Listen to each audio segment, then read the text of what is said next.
ഞാനൊന്ന് കേൾക്കട്ടെ.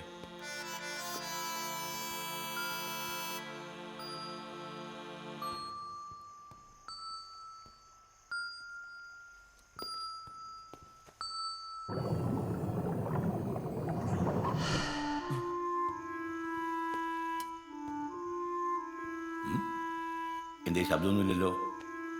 ഇതിനകത്ത് ഇറങ്ങി തുണി കുത്തി തിരിയിട്ടുണ്ടോ? അച്ഛോ, ഞാൻ വായിക്കടാ. പെട്ടെന്നിങ്ങനെ പറഞ്ഞപ്പോൾ പിന്നെ കക്കൂസിലിരുന്നാണോ നീ വായിക്കാൻ പോകുന്നത്? വായിക്കടാ.